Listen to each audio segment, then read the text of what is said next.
En 1947, au milieu de la nuit, le banquier Andy boit dans sa voiture en fixant son arme. Un peu plus tard, il est jugé pour meurtre. Andy explique qu'il s'est disputé avec sa femme car elle voulait divorcer. Cependant, l'avocat complète les détails. Andy savait que sa femme avait une liaison et, après la dispute, il l'a suivie chez son amant et les a tous deux tués. Andy jure qu'il était ivre et qu'il voulait seulement leur faire peur, affirmant qu'il est parti sans tirer. Il prétend avoir jeté l'arme dans la rivière, mais celle-ci n'a jamais été retrouvée. L'avocat explique au jury que l'arme a été tirée plus de fois qu'elle ne pouvait contenir de balles, suggérant qu'Andy a rechargé pour les abattre plusieurs fois. Finalement, le juge condamne Andy à 2 peines à perpétuité, une pour chaque victime. Pendant ce temps, un prisonnier nommé Red est évalué par le comité disciplinaire. Red a purgé 20 ans d'une peine à perpétuité et assure être réhabilité, mais sa demande de libération conditionnelle est refusée. Puis Red est renvoyé dans la cour, où plusieurs détenus lui demandent des objets. On découvre que Red est celui qui fait entrer des objets interdits en prison. Bientôt, un nouveau groupe de criminels arrive à la prison et subit les moqueries des autres détenus, qui parient pour savoir lequel craquera en premier. Red regarde Andy sans être impressionné par sa faiblesse apparente. Le directeur Norton dit au nouveau que la première règle est de ne pas manquer de respect au Seigneur, les autres règles seront apprises en cours de route. Lorsqu'un nouveau demande quand ils mangeront, le capitaine Byron lui crie dessus et le frappe. Ensuite, le groupe est aspergé d'eau et renvoyé nu dans leur cellule. Une fois les lumières éteintes, un des nouveaux se met à pleurer. Les autres prisonniers se moquent de lui et taquinent tous les nouveaux en général. Haywood harcèle particulièrement cet homme, espérant le faire craquer. Les détenus applaudissent et chantent des sobriquets insultants, ce qui attire l'attention des gardiens. L'homme en pleurs jure qu'il n'a rien à faire là, alors Byron le sort de sa cellule pour le battre. Red remarque qu'Andy ne fait aucun bruit toute la nuit. Le lendemain, à la cantine, Andy voit comment tout le monde le regarde et décide de s'asseoir seul. Il est dégoûté de trouver un asticot dans sa nourriture, mais Brox le prend pour nourrir un oisillon caché dans la poche de son pull. Pendant ce temps, Haywood collecte des cigarettes de ses amis puisqu'il a gagné le pari en faisant pleurer l'homme la nuit précédente. Quand Andy essaie de se joindre à la conversation, Haywood le remballe. Plus tard, sous la douche, Bog demande à Andy d'être son partenaire pour des bêtises, mais Andy s'éloigne. Pendant les mois suivants, Andy reste seul pour éviter les ennuis. Un jour, il se présente à Red, qui lui demande pourquoi il a tué sa femme. Andy insiste sur le fait qu'il ne l'a pas fait et demande à Red de lui procurer un marteau-pierre. Red accepte en expliquant qu'Andy doit bien le cacher car les policiers font des fouilles aléatoires et s'il retrouve le marteau, il ne pourra plus jamais faire d'affaires. Puis Red le prévient que Bog et sa bande, appelée les Sisters, vont essayer de profiter d'Andy, il doit donc faire attention. Après qu'Andy s'éloigne, Red décide qu'il l'aime bien. Peu après, des sacs sont livrés à la prison et, pendant que personne ne regarde, un détenu en sort un paquet caché. Red échange alors des cigarettes contre de nouvelles couvertures, qu'il apporte dans sa cellule pour y trouver le paquet contenant le marteau. Il l'envoie à Andy en utilisant le chariot de livres de Brox. Cette nuit-là, Bog et sa bande encerclent Andy, le tabassent et en profitent. Le lendemain, Andy apparaît avec des ecchymoses, et tout le monde devine ce qui s'est passé. Pendant 2 ans, Andy est constamment maltraité par les Sisters. Parfois il parvient à se défendre, mais le plus souvent il échoue. En 1949, Norton annonce que des ouvriers sont nécessaires pour une usine, pour une semaine de travail extérieur. Beaucoup de détenus se portent volontaires, dont Red et Andy. Red discute avec un gardien et son groupe d'amis est choisi en échange de cigarettes. Sous un soleil de plomb, les prisonniers travaillent dur sur le toit de l'usine tandis que les gardiens discutent. Byron partage qu'il vient d'hériter d'une somme sur laquelle il doit maintenant payer des impôts. Andy entend cela et l'aborde en ignorant les avertissements de Red. Quand Andy pose des questions, Byron se fâche et le traîne vers le bord du toit. Avant qu'il ne soit poussé, Andy lui donne des conseils pour garder son argent. D'abord sceptique, Byron accepte quand Andy propose de l'aider à ouvrir un compte et préparer les papiers en échange de bière pour ses amis. Pendant le reste de la semaine, les amis terminent leur journée en buvant de la bière fraîche, mais Andy ne touche pas à l'alcool car il a arrêté de boire. En prison, Red et Andy jouent aux dames. Andy avoue préférer les échecs et prévoit de se fabriquer un jeu. Red demande encore à Andy pourquoi il a tué sa femme, et Andy insiste sur le fait qu'il ne l'a pas fait. Puis Andy demande ce que Red a fait, qui explique qu'il a tué quelqu'un. Après cela, Andy commence à sculpter les pièces d'échecs dans sa cellule. Il utilise aussi le marteau pour écrire quelques noms sur le mur. Plus tard, les prisonniers regardent un film avec une belle actrice. Andy demande à Red de lui amener cette actrice en prison, et comme Red pense qu'il plaisante, il répond que cela lui prendra quelques semaines. En sortant, Andy est soudainement attaqué par les Sisters. Il l'emmène dans la salle du projecteur et expulse l'opérateur. Andy utilise les bobines du film pour se défendre et parvient à casser le nez d'un homme. Cependant, ils sont toujours plus nombreux et le capturent facilement. Bog le frappe plusieurs fois avant de sortir un couteau pour le menacer tandis qu'il réclame des moments coquins avec la bouche. Quand Andy refuse, Bog le tabasse brutalement, ce qui le contraint à passer un mois à l'infirmerie. Après cet incident, Bog passe un temps en isolement. À son retour, Byron l'attend pour le battre. Depuis, les Sisters ne dérangent plus Andy. Bog est en fauteuil roulant et transféré à l'hôpital. Red veut offrir un cadeau de bienvenue à Andy pour sa sortie de l'infirmerie, alors il convainc ses amis de rassembler des pierres pour un jeu d'échecs. En travaillant dans le champ, Heywood ramasse une pierre qu'il montre aux autres, qui se moquent de lui car il a trouvé uniquement des crottes de cheval fossilisées. Quand Andy revient enfin à sa cellule, il trouve un sac de pierres et une affiche de l'actrice. Un après-midi, les policiers font des inspections aléatoires des cellules. Ils fouillent celle d'Andy sans rien trouver. Norton remarque qu'Andy lit la Bible et ils discutent de leur passage préféré. L'affiche ne devrait pas être autorisée, mais Norton accepte de faire une exception. Plus tard, Norton appelle Andy dans son bureau et lui annonce qu'il est transféré à la bibliothèque pour travailler. Andy y trouve un corbeau et Brox. Brox explique qu'il est bibliothécaire depuis 1912 et qu'il n'a jamais eu d'assistant auparavant. Leur conversation est interrompue par un policier envoyé par Byron qui a besoin de conseils financiers. Après avoir pris papier et stylo, Andy l'aide à créer un fonds fiduciaire pour ses enfants.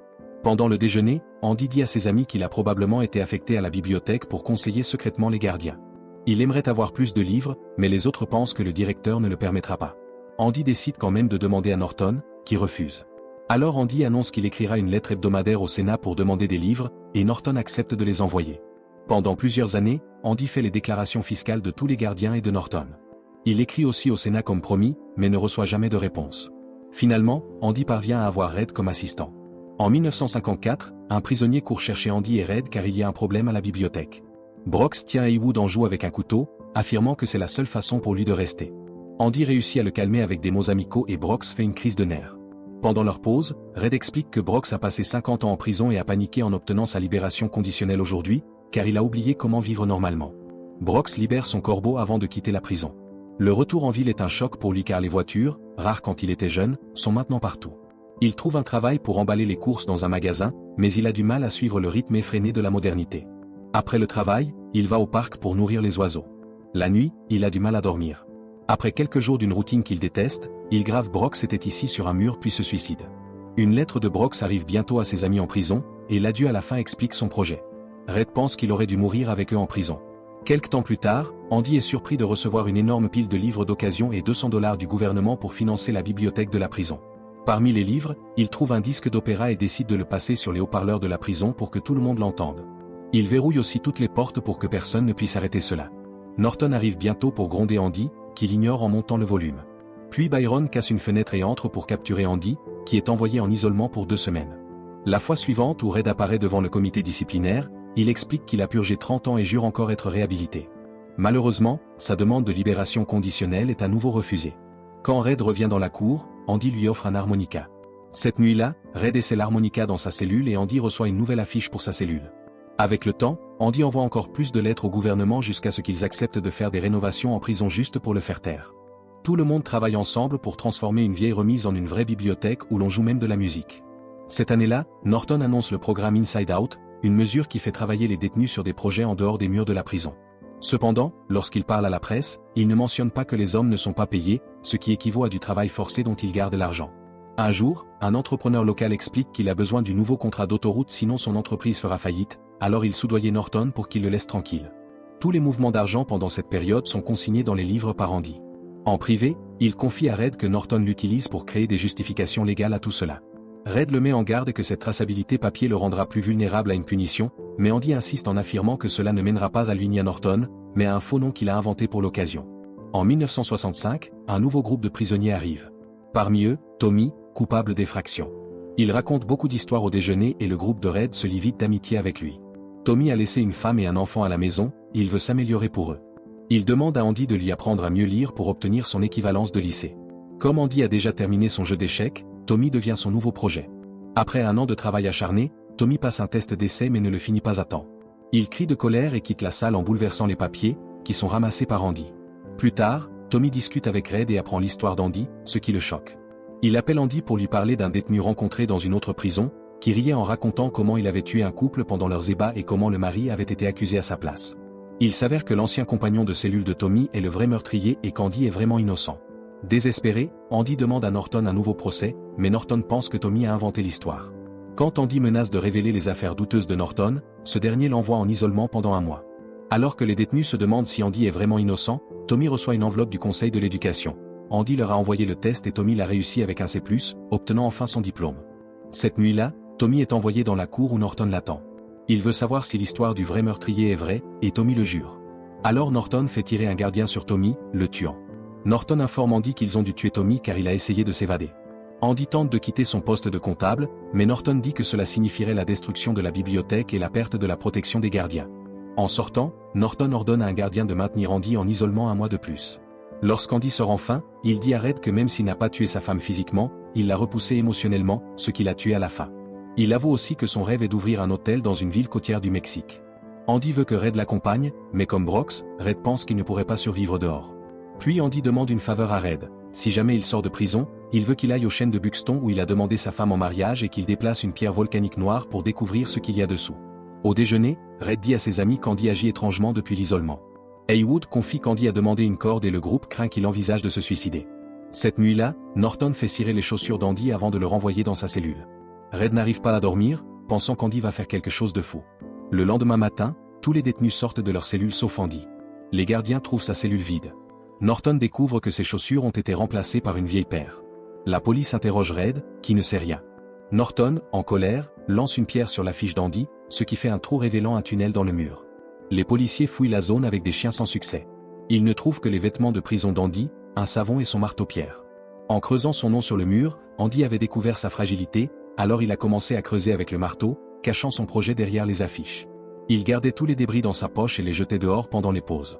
La nuit dernière, il a remplacé le livre de Norton par une Bible et volé ses chaussures. Dans sa cellule, il a mis ses affaires dans une boîte attachée à son pied avant de ramper dans le tunnel. Il a ensuite descendu les tuyaux et cassé un gros tuyau en le frappant avec une pierre à chaque coup de tonnerre. Andy est entré dans le conduit et a dû supporter l'odeur d'excréments sur 500 mètres, mais il n'a jamais abandonné et a finalement réussi à s'échapper. Il visite actuellement la banque de Norton, prenant son argent en se faisant passer pour la personne inventée dans les livres. Il demande aussi à un employé d'envoyer un paquet à la presse contenant les papiers volés.